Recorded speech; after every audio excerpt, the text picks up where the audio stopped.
আমার ছেলের সাথে আমি কিভাবে কাজ করলাম সেই গল্পটা আজকে তোমাদের বলবো। আমি জানি এসব গল্প কেউ কখনো কাউকে বলে না, তবুও আমি বলবো। তাই ধৈর্য সহকারে গল্পটি শেষ পর্যন্ত দেখতে থাকা। আমি শিওর বলতে পারি সম্পূর্ণ গল্পটি শুনলে তোমাদের ফোঁটা ফোঁটা পানি বেরিয়ে যাবে। গীতেশ আনন্দমোহন কলেজের ছাত্র। তার বয়স 23 বছর। কলকাতাতে 4 বছর হোস্টেলে থেকে পড়াশোনা শেষ করে বর্তমানে একটা সরকারি চাকরি করছে। গত বছরই চাকরি পেয়েছে আর এবছর কলকাতায় ট্রান্সফার হয়েছে। মাঝে মাঝে বাড়ি আসতো আর 3-4 দিন থেকে আবার ফিরে যেত। বাড়িতে গীতেশের মা অমলা দেবী থাকে। বছর 2 আগে গীতেশের বাবা মারা গেছে স্ট্রোক করে। গীতেশের পারিবারিক আয় ভালো নয়। গীতেশের বাবা একটা সরকারি চাকরি করত। বাবা মারা যাওয়ার পরে সরকার থেকে কিছু টাকা পয়সা পেয়েছিল, যেটা দিয়ে গীতেশের পড়াশোনা আর ওর মায়ের সংসার কোনোভাবে চলে যাচ্ছে। অমলা দেবীর বয়স 42 বছর এবং খুব সুন্দর দেখতে। এই বয়সেও নিজের যৌবন ধরে রেখেছে। অমলা দেবীর স্বামী মারা যাওয়ার পরে সে একাই থাকত আর মনে মনে ভাবত ছেলের কলকাতায় ট্রান্সফার হওয়ার পরে ছেলের একটা বিয়ে দিয়ে ছেলে বউকে নিয়ে সুখে শান্তিতে থাকবে। অমলার এক বান্ধবী গৌরিতা অমলার বাড়ির কিছু দূরেই থাকে। গৌরিতার স্বামী সেনাবাহিনীতে চাকুরি করা কালীন মারা যায়। গৌরিতার একটাই মেয়ে গোমতী। গৌরিতার বয়স 40 বছর আর মেয়ে গোমতীর বয়স 21 বছর, কলেজে পড়ছে। গৌরিতার আর্থিক অবস্থা অনেক ভালো, নিজেদের 2 তলা বাড়ি আছে। গৌরিতা অমলাকে বলেছে যে গীতেশের সাথে গোমতীর বিয়ে দিতে, কারণ গীতেশকে খুব পছন্দ গৌরিতার। গীতেশরা ভাড়া বাড়িতে থাকত। একটাই ঘর, রান্নাঘর আর বাথরুম। যেহেতু অমলা স্বামী মারা যাওয়ার পরে একাই থাকত, তাই কোনো অসুবিধে হয়নি, কিন্তু এবার গীতেশ ফিরে এলে একটা ঘরে কিভাবে চলবে সেটাই অমলা চিন্তা করছিল। তাই একদিন অমলা গৌরিতাকে এই কথাগুলো বলল। গৌরিতা সব শুনে বলল, অমলা তোকে তো আমি বলেছি গীতেশ কলকাতায় ট্রান্সফার হয়ে এলে এক শুভক্ষণ দেখে গীতেশ আর গোমতীর বিয়েটা দিয়ে দেব আর আমরা সবাই মিলে এই বাড়িতেই থাকব। এত বড় বাড়িতে শুধু আমরা 2জন মা মেয়ে থাকি, তোরাও এখানে চলে এলে সবাই মিলে আনন্দ করে থাকা যাবে। অমলা গৌরিতার কথা শুনে আনন্দে বলল, আমি ছেলে এলে ওর সাথে কথা বলে তোকে জানাবো। কিছুদিনের মধ্যে গীতেশ ফোন করে জানালো যে শুক্রবার সে বাড়ি আসছে। প্রায় 6 মাস পরে গীতেশ বাড়ি ফিরছে বলে সেদিন অমলা ভালো ভালো রান্না করে রেখেছিল। তারপর স্নান করে একটা ভালো শাড়ি পরে ছেলের জন্য অধীর আগ্রহে অপেক্ষা করছিল। প্রায় 11টা নাগাদ গীতেশ বাড়ির সামনে এসে দরজায় কড়া নাড়ল। অমলা দরজা খুলে দেখল 3-4টা ব্যাগ হাতে আর কাঁধে নিয়ে গীতেশ হাসি মুখে দাঁড়িয়ে আছে। ঘরে এসে ব্যাগগুলো নামিয়ে মাকে জড়িয়ে ধরল গীতেশ। অমলাও গীতেশকে জড়িয়ে ধরে থাকলো কিছুক্ষণ। তারপর ছেলের হাত থেকে নিজেকে ছাড়িয়ে অমলা বলল, অনেক বেলা হয়ে গেছে গীতেশ, যা স্নান করে নিয়ে আগে খেয়ে নে, তারপর না হয় ব্যাগগুলো থেকে সব বার করবি আর গল্প করা যাবে। গীতেশ বলল, ঠিক বলেছ মা, খিদেতে পেট জ্বলছে, আমি তাড়াতাড়ি স্নান করে আসছি, তুমি খাবার বাড়ো। এই বলে গীতেশ বাথরুমে চলে গেল। ভেতরে দেখল ওর মা ওর জন্য একটা হাফ প্যান্ট আর তোয়ালে রেখে দিয়েছে। তাই দেরি না করে ভালো করে স্নান করে গীতেশ হাফ প্যান্ট পরে খালি গায়ে বাইরে এসে দেখল মা খাবার বেড়ে মেঝেতে বসে আছে। গীতেশ মায়ের উল্টো দিকে বসে খেতে শুরু করল। খেতে খেতে মাকে দেখছিল গীতেশ আর মনে মনে ভাবল যে মাকে আগের থেকে যেন আরো সুন্দরী লাগছে। অমলা সেটা দেখে জিজ্ঞেস করল, কি এত দেখছিস গীতেশ? গীতেশ বলল, তোমায় দেখছি মা, তোমায় এই শাড়িতে খুব সুন্দর লাগছে। এটা কি নতুন শাড়ি? অমলা বলল, না রে, এটা পুরনো শাড়ি, তবে খুব কম পরেছি বলে এটা নতুনের মতো লাগছে। গীতেশ বলল, মা চাকরি তো আমি পেয়ে গেছি, এবার আর তোমার কোনো দুঃখ রাখবো না। অমলা হেসে বলল, সে আমি জানি গীতেশ, আমি এখন অনেক নিশ্চিন্ত যে তুই এবার আমাদের 2জনের সংসার চালাতে পারবি। এই শুনে গীতেশ এসে বলল, সে আর বলতে না, আমার সুন্দরী মাকে আমি এবার থেকে সুখে রাখব। গীতেশের কথা শুনে অমলাও হেসে উঠল।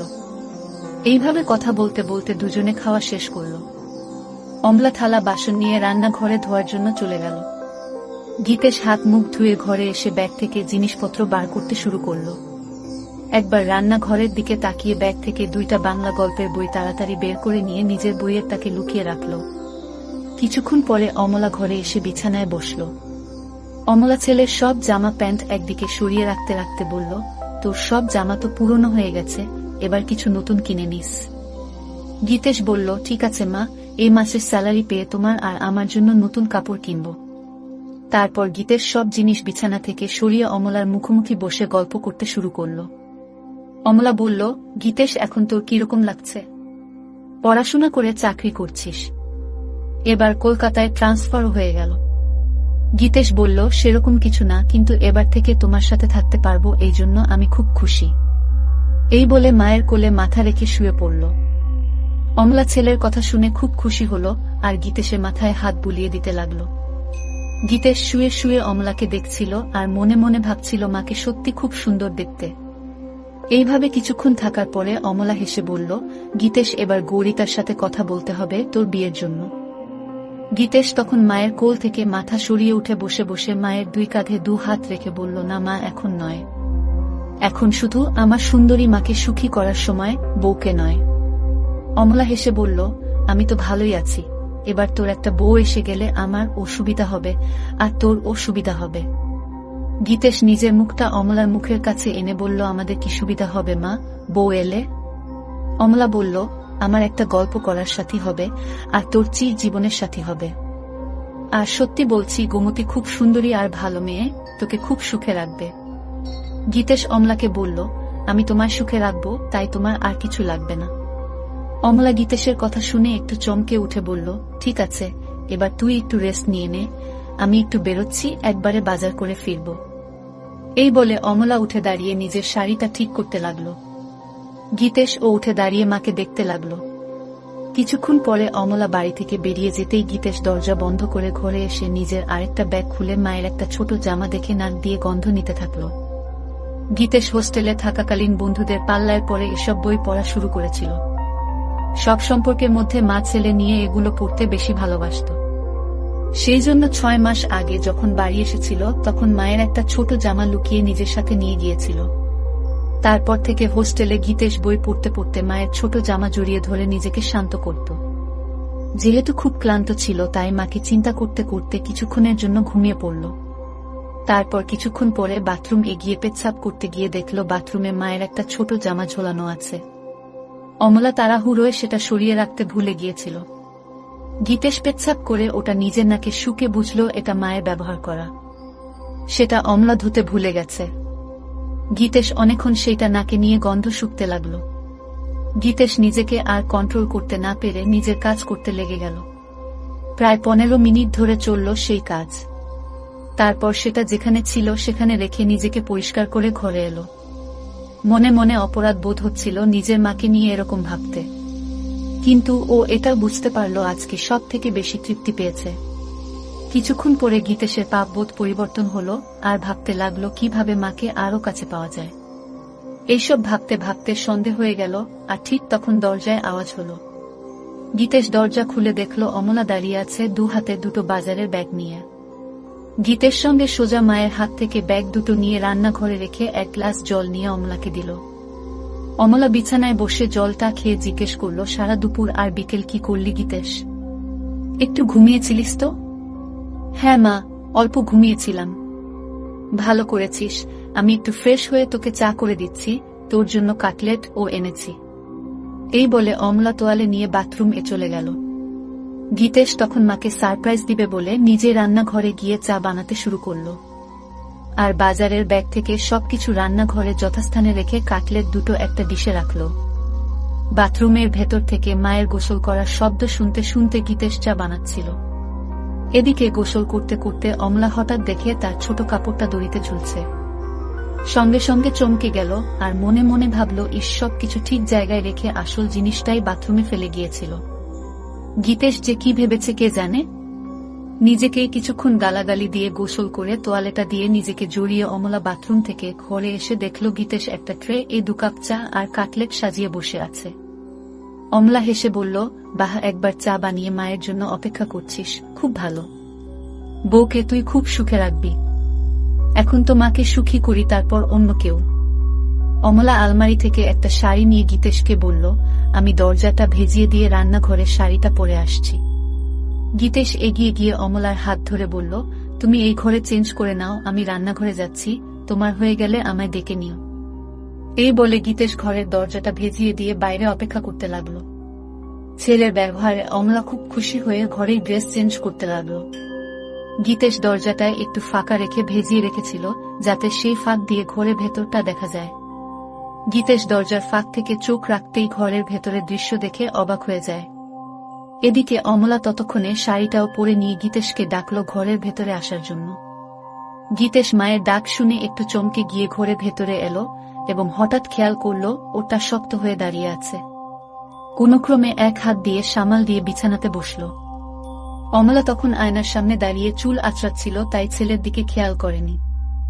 গীতেশ অমলাকে ডাকল, এসো মা, চা আর কাটলেট ঠান্ডা হয়ে যাবে, খেয়ে নাও আগে। ঠিক আছে, চল খেয়ে নি। এই বলে বিছানায় এসে গীতেশের মুখোমুখি বসল। দুজনে একসাথে কাটলেট আর চা খেতে লাগল। বাহ গীতেশ, চাটা তো খুব ভালো বানিয়েছিস। তোমার ভালো লেগেছে মা? আমি হোস্টেলে মাঝে মাঝে নিজেই চা করে খেতাম। অমলা হেসে উঠে গীতেশের গালটা ধরে বলল, সত্যি ভালো হয়েছে, আমার ছেলে এখন নিজের খেয়াল নিজে রাখতে পারবে। গীতেশ ও তখন মায়ের গালটা ধরে বলল, তোমারও সব খেয়াল রাখবে তোমার ছেলে। দুজনেই একসাথে হেসে উঠল। আচ্ছা গীতেশ, তোর চাকরি শুরু কবে থেকে? আজ 28 তারিখ, পরের মাসের 8 তারিখে অফিস জয়েন করতে হবে। একটা কথা বলার ছিল। কি কথা মা, বলো। গৌরিতাকে তোর মনে আছে? গৌরিতা মাসি কেন মনে রাখবো না মা, আমায় এত ভালোবাসে। সেটা জানি, তোকে ভালোবাসে বলেই একটা প্রস্তাব রেখেছে। কি প্রস্তাব? গৌরিতা তোর সাথে গোমতীর বিয়ে দিতে চায়। গীতেশ লজ্জা পেয়ে বলল, এখন আমি বিয়ে করব না। গৌরিতা বলেছে গোমতীর সাথে তোর বিয়ে হবার পরে আমরা সবাই ওর বাড়িতে থাকব। আমি বলেছি যে গীতেশের সাথে কথা বলে জানাবো। তুই কি বলিস এ ব্যাপারে? বিয়ের ব্যাপারটায় আমায় একটু সময় দাও। বুঝলাম ছেলে লজ্জা করছে, ঠিক আছে, তুই সময় নিয়ে চিন্তা করে আমায় জানাস। কিন্তু আমাদের ঘরটা খুব ছোট দুজনের জন্য। আগে তুই ছোট ছিলিস তাই কোনো মতে চলে যেত, কিন্তু এখন তুই বড় হয়ে গেছিস। এমন কিছু ছোট নয় আমাদের ঘর, আমাদের দুজনের জন্য যথেষ্ট। কিন্তু তোর অসুবিধে হবে, আমি যখন কাপড় চেঞ্জ করব তখন তোকে বাইরে অপেক্ষা করতে হবে, এছাড়াও এই একটা বিছানায় দুজনের হবে না। গীতেশ অমলার কথা শুনে মনে মনে বলল, আমি তো চাই তুমি ঘরে কাপড় ছাড়বে আর আমি দরজার ফাঁক দিয়ে তোমার দেখব। অমলা গীতেশের দিকে তাকিয়ে বলল, কি ভাবছিস এত? কি করবি সেটা তো বল। গীতেশ সঙ্গে সঙ্গে বলল, না কিছু ভাবছিলাম না, তবে এখন ওখানে যাব না, কিছুদিন চাকরি করে স্যালারি জমিয়ে তারপর না হয় যাওয়া যেতে পারে। ঠিক আছে, তোর যেটা ভালো মনে হয় সেটাই হবে। ঠিক আছে, তুই টিভি দেখ, আমি রাতের রান্নাটা করে নি। এই বলে অমলা চায়ের ট্রেটা নিয়ে রান্নাঘরে চলে গেল। গীতেশ টিভি দেখতে লাগলো, কিন্তু ভালো লাগছিল না। তাই গীতেশ রান্নাঘরে গিয়ে দেখল মা এক মনে গুনগুন করে গান গাইতে গাইতে রান্না করছিল। গীতেশ পেছন থেকে অমলাকে একটু হামি দিয়ে জিজ্ঞেস করল, মা আজ কি রান্না করছো? অমলা চমকে উঠে হালকা হেসে বলল, আজ ডিমের ঝোল, ভাত আর আলু পোস্তা। গীতেশ মায়ের কানে কানে বলল, তোমার হাতের রান্নার কোনো জবাব নেই মা। অমলা নিজেকে ছাড়িয়ে নিয়ে বলল, এই দুষ্টু এখন ছাড় আমায়, না হলে রান্না করতে দেরি হয়ে যাবে। গীতেশ আরো হামি দিয়ে বলল, আমার মিষ্টি মায়ের হাতের রান্নায় আমার মন ভরে যায়। অমলা হেসে বলল, এবার যা এখান থেকে, আমায় রান্নাটা করতে দে। গীতেশ তখন ঘরে চলে এসে আবার টিভি দেখতে লাগল। প্রায় 1 ঘন্টা পরে অমলা এসে গীতেশের পাশে বসল। অমলা পুরো ঘেমে গেছে রান্না করতে করতে। গীতেশ বলল, মা তুমি তো ঘেমে গেছ, শাড়িটা চেঞ্জ করে অন্য কিছু পরে নাও। ছেলের কথা শুনে অমলা বলল, আমি ভাবছিলাম তুই কি ভাববি, তাই অন্য কিছু পরছিলাম না। গীতেশ অবাক হয়ে অমলার দিকে তাকিয়ে বলল, আমি আবার কি ভাবব? যাও চেঞ্জ করে নাও, আমি রান্নাঘরে যাচ্ছি। অমলা বলল, আমি বাথরুম এ চেঞ্জ করে নিচ্ছি, তুই টিভি দেখো।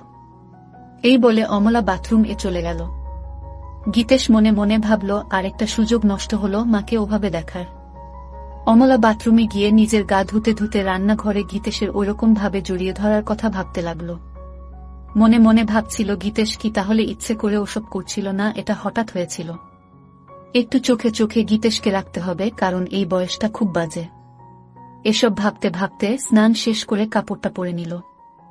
গীতেশ না থাকলে মাঝে মাঝে অমলা এক কাপড়েই রাতে ঘুমাতো, কিন্তু এখন সেটা আর হবে না। এমনিতে অমলা খুব ওই স্বভাবের, আর স্বামী মারা যাওয়ার পরে সেটা আরো বেড়ে গেছে। কিছুক্ষণ পরে অমলা বাথরুম থেকে বেরিয়ে এসে গীতেশ এর সাথে বসে একসাথে টিভি দেখতে দেখতে এটা সেটা গল্প করতে লাগল। রাত প্রায় 10টা বাজে ঘড়িতে। এবার খাবার পালা, তাই অমলা রান্নাঘরে গিয়ে খাবার বেড়ে নিয়ে এলো। গীতেশ আর অমলা দুজনে মেঝেতে বাবু হয়ে মুখোমুখি বসে খেতে শুরু করল। গীতেশ খেতে খেতে মায়ের দিকে তাকাতেই দেখল অমলা নিচু হয়ে যখন খাবার মুখে দিচ্ছিল তখন মায়েরটা নিচে নেমে যাচ্ছিল আর গীতেশ তা দেখা যাচ্ছিল। কিন্তু হঠাৎ অমলা গীতেশের দিকে তাকিয়ে দেখতে পায় যে গীতেশ ওর দিকে তাকিয়ে আছে। সঙ্গে সঙ্গে নিজের কাপড়টা একটু উপরে তুলে নিল আর তখন গীতেশ আর অমলার চোখাচোখি হল। গীতেশ লজ্জায় মাথা নিচু করে ভাবতে লাগলো, ইস মা এবার বুঝতে পেরেছে, বকে না দেয়। কিন্তু অমলা কিছুই বলল না, শুধু বলল খাবারের দিকে মন দে। গীতেশ হাফ ছেড়ে বাঁচল। এইভাবে দুজনের খাওয়া শেষ হল। তারপর অমলা সব বাসন ধুয়ে ঘরে এসে মেঝেতে বিছানা করতে লাগল। সেটা দেখে গীতেশ জিজ্ঞেস করল, মা তুমি কি নিচে শুবে? হ্যাঁ রে, বিছানায় দুজনের অসুবিধে হবে। গীতেশ সঙ্গে সঙ্গে অমলার হাত থেকে সবকিছু কেড়ে বিছানায় রেখে বলল, এই খাটে আমাদের দুজনের ভালো মতো হয়ে যাবে, তাই তুমি চিন্তা করো না। অমলা কিছু একটা বলতে যাচ্ছিল কিন্তু গীতেশের জেদে মুখে আর কিছু বলল না। কিছুক্ষণ পরে লাইট অফ করে দুজনে শুয়ে পড়ল। গীতেশ ক্লান্ত ছিল তাই কিছুক্ষণের মধ্যে ঘুমিয়ে পড়ল। অমলা শুয়ে শুয়ে সারা দিনের কথা ভাবতে লাগল, বিশেষ করে রাতে ছেলে যেভাবে এক দৃষ্টিতে তার দিকে তাকিয়েছিল। ভাবতে ভাবতে একটু তুরা হয়ে পড়ল। মনে মনে চিন্তা করল যে এবার থেকে গীতেশের সবকিছু ভালো মতো লক্ষ্য করতে হবে। এইসব ভাবতে ভাবতে অমলা ঘুমিয়ে পড়ল। চিরকাল খুব সকাল সকাল ঘুম থেকে ওঠা অমলার অভ্যাস। অমলা ঘুম থেকে উঠে গীতেশের দিকে তাকিয়ে দেখল গীতেশ গভীর ঘুমে আচ্ছন্ন। একটু নিচের দিকে তাকাতে দেখল গীতেশের হাফ প্যান্ট তাবু হয়ে গেছে। সেটা দেখে অমলা মনে মনে ভাবল ছেলে এমন কিছু স্বপ্ন দেখছে যাতে তাবু হয়ে গেছে। তারপর নিজের মনে হাসতে হাসতে বাথরুমে চলে গেল। তারপর রান্না করে নিজে স্নান করে শাড়ি পরে চায়ের কাপ হাতে নিয়ে গীতেশকে ডাকল। গীতেশ ঘুম থেকে উঠে দেখল মা চায়ের কাপ হাতে দাঁড়িয়ে আছে একটা সুন্দর শাড়ি পরে। কটা বাজে মা? এত সকালে তোমার স্নান হয়ে গেছে? 10টা বাজছে, আমায় একটু গৌরিতার সাথে বেরোতে হবে। তোর জন্য রান্না করা আছে, দুপুরে স্নান করে খেয়ে নিস। সন্ধে বেলায় আবার দেখা হবে। ঠিক আছে মা, তুমি চিন্তা করো না। কাল তো রবিবার, কেন কোথাও বেরোবি নাকি? গীতেশ অমলার হাত থেকে কাপটা নিয়ে টেবিলে রেখে অমলাকে ধরে একটা পাপ্পা দিয়ে বলল, দেখি কি প্ল্যান করা যায়। অমলা নিজেকে ছাড়াবার চেষ্টা করে বলল, আবার দুষ্টুমি হচ্ছে, আমার শাড়ি নষ্ট হয়ে যাবে, এখন ছাড় আমায়, পরে জড়িয়ে ধরার অনেক সময় পাবি। তোমায় ছাড়তে ইচ্ছে করছে না মা। এই বলে আবার অমলাকে ধরে গীতেশ আর মায়ের শরীরের কোমলতা অনুভব করতে থাকে। অমলার ও ভালো লাগছিল কিন্তু ওর দেরি হয়ে যাবে, তাই জোরে করে গীতেশকে সরিয়ে দিয়ে বলল, আমি এবার আসি, বুঝলি, না হলে দেরি হয়ে যাবে, তুই সময় মতো খেয়ে নিস। ঠিক আছে মা, তুমি একদম চিন্তা করো না, সাবধানে যেও। এরপরে অমলা নিজের শাড়িটা ঠিক করে গীতেশের দিকে একটা হাসি দিয়ে ঘরে থেকে বেরিয়ে গেল। গীতেশ দরজা বন্ধ করে ঘরে এসে চা খেতে খেতে চিন্তা করল কি করবে সারাদিন। কিছুক্ষণ বসার পরে আলমারিটা খুলে মায়ের ছোট কাপড়গুলো বের করে বিছানায় রাখল। দেখল সেগুলো অনেক পুরনো হয়ে গেছে। কিছুক্ষণ নাক দিয়ে সবগুলো শুকে আবার যথাস্থানে রেখে দিয়ে আলমারিটা বন্ধ করে দিল গীতেশ। তারপর গীতেশ ঘরটা আর রান্নাঘরটা পরিষ্কার করল। গীতেশ মনে মনে একটা মতলব করল কি করে মাকে প্রতিদিন ওভাবে দেখা যায়, কারণ শাড়ি চেঞ্জ করার সময় বেশিক্ষণ দেখা যায় না। তাই ভাবল বাথরুমে একটা ফুটো করতে পারলে স্নান করাটা ভালো মতো দেখতে পাবে। একটা হাতুড়ি আর পেরেক নিয়ে বাথরুমের দরজায় গীতেশ একটা ফুটো করে দিয়ে দেখল যে ফুটোটা একদম সঠিক জায়গায় হয়েছে, যেখান থেকে ভেতরের দৃশ্য ভালোবাসে দেখা যাবে। তারপর স্নান করে খেয়ে নিয়ে একটু ঘুমোতে গেল গীতেশ। ঘুম থেকে উঠে দেখল যে সন্ধে হয়ে গেছে আর অমলার আসার সময় হয়ে গেছে। কিছুক্ষণের মধ্যে দরজায় আওয়াজ শুনে গীতেশ দরজা খুলে দিয়ে দেখল অমলা এসেছে। ভেতরে এসে অমলা বলল, গীতেশ দুপুরে খেয়েছিলিস তো? হ্যাঁ মা, খেয়েছিলাম। তোমার দিনটা কেমন কাটলো? অমলা বিছানায় বসে ফ্যানের হাওয়া খেতে খেতে হেসে বলল, আমার আবার দিন কেমন কাটবে, যেরকম কাটার সেরকম কেটেছে। তুমি যাও বাথরুমে ফ্রেশ হয়ে এসো, আমি চা বানাচ্ছি। অমলা সেটা শুনে বাথরুম চলে গেল আর গীতেশ ও রান্নাঘরে চলে গেল। অমলা বাথরুমের দরজা বন্ধ করতেই গীতেশ দরজার ফুটোয় চোখ রাখল। গীতেশ শুধু দেখলো লাগলো নিজের মাকে, আর এক হাত দিয়ে কাজ করতে লাগলো। এদিকে গ্যাসে জল গরম হয়ে ফুটছে, তাই তাড়াতাড়ি চা বানানোতে মন দিল। কিন্তু কিছুতেই নিজের মন থেকে মায়ের সেই রূপটা মুছতে পারল না। কিছুক্ষণ পরে গীতেশের চা বানানো শেষ হলো। এদিকে অমলার স্নান হয়ে গেছে, আর অমলা বাইরে এলো। ঘরে গিয়ে অমলা চুল আঁচড়াতে লাগলো, আর গীতেশ চা নিয়ে এসে বিছানায় বসে অমলাকে দেখছিল। অমলা আয়নায় সেটা দেখে গীতেশকে জিজ্ঞেস করল, সারাদিন কি করলি? রান্নাঘর পরিষ্কার করলাম। আর মনে মনে বলল, বাথরুম ফুটো করলাম তোমায় দেখব বলে। অমলা চায়ের কাপটা হাতে নিয়ে রান্নাঘরে গিয়ে দেখল ছেলে সব ভালোভাবে পরিষ্কার করেছে, আর তারপর ঘরে এসে এদিক ওদিক দেখে বলল, বাবা তুই তো সব পরিষ্কার করে দিয়েছিস, আমার লক্ষ্মী ছেলে। এই বলে চায়ের কাপটা টেবিলে রেখে 2 হাত বাড়িয়ে বলল, আমার লক্ষ্মী ছেলে আয় আমার কাছে। গীতের সঙ্গে সঙ্গে অমলার কাছে ছুটে গেল। এইভাবে কিছুক্ষণ থাকার পরে দুজন আলাদা হলো। তারপর অমলা রান্নাঘরে চলে গেল রান্না করতে, আর গীতেশ টিভি দেখতে লাগলো। কিছুক্ষণ পরে রান্না শেষ হলে দুজন একসাথে খেয়ে নিল। আজ ও গীতেশ একইভাবে অমলার দিকে তাকিয়ে গভীরভাবে দেখছিল, আর আজ অমলা সেটা লক্ষ্য করল কিন্তু কিছু বলল না। এইভাবে খাওয়া শেষ করে অমলা আর গীতেশ বিছানায় শুতে এলো।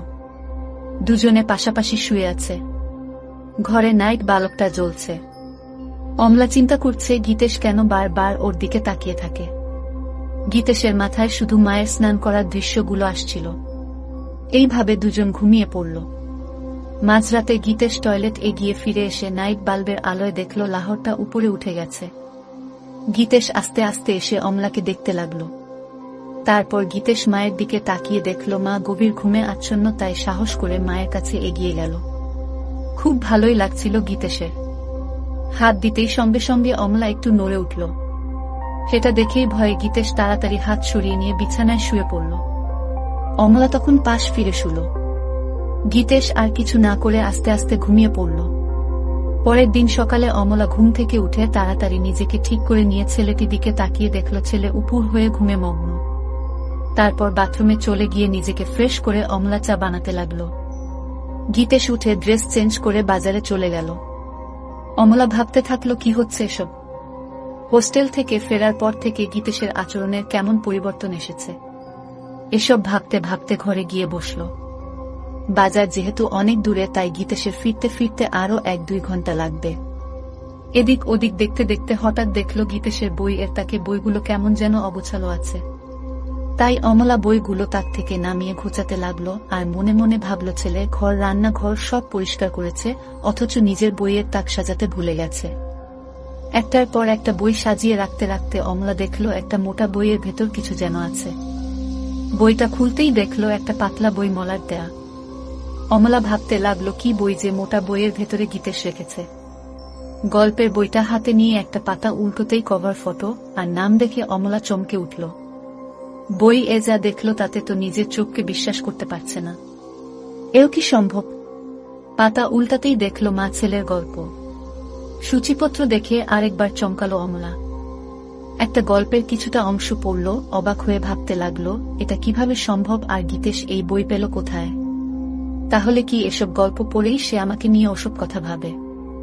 অমলা বিছানায় শুয়ে শুয়ে 2টো গল্প শেষ করল এবং এতটাই উত্তেজিত হয়ে গেল যে বিছানায় শুয়ে শুয়েই তারপর বইটা জায়গা মতো রেখে দিয়ে বাথরুম চলে গিয়ে অমলা নিজেকে পরিষ্কার করল। অনেকদিন পরে আজ অমলা খুব উত্তেজনা অনুভব করল। হঠাৎ দরজার আওয়াজ শুনে অমলা দরজাটা খুলে দেখল গীতেশ। গীতেশ ভেতরে এসে মাংসটা মায়ের হাতে দিল। মায়ের দিকে তাকিয়ে দেখল মায়ের কপালে ঘাম, আর মায়ের চোখ মুখটা কেমন যেন লাগছে। সঙ্গে সঙ্গে গীতেশ মায়ের 2 গালে 2টো হাত রেখে জিজ্ঞেস করল, মা তোমার কি শরীর খারাপ লাগছে? এত ঘেমে আছো কেন? অমলা নিজের ঘোমটা মুছে বলল, কিছু না বাবা, গরম করছিল তাই। গীতেশ তখন বলল, ঠিক বলেছ মা, আজ বেশ গরম। গীতেশ বলল, মা আমি একটু বেরোচ্ছি, এক বন্ধুর সাথে দেখা করে চলে আসব। ঠিক আছে, বেশি দেরি করিস না, আমি রান্না তাড়াতাড়ি করে নেব। এই বলে গীতেশ বেরিয়ে গেল। অমলা দরজা বন্ধ করে ভাবল, আর একটু হলেই ছেলে বুঝতে পারত যে এটা গরমের ঘাম নয়, এটা অন্য কিছুর ঘাম। এই ভেবে নিজের মনে হাসতে লাগলো। গল্পের বাকি অংশ পরের ভিডিওতে দেওয়া হবে, তাই সবাই চ্যানেলটি সাবস্ক্রাইব করে রাখো।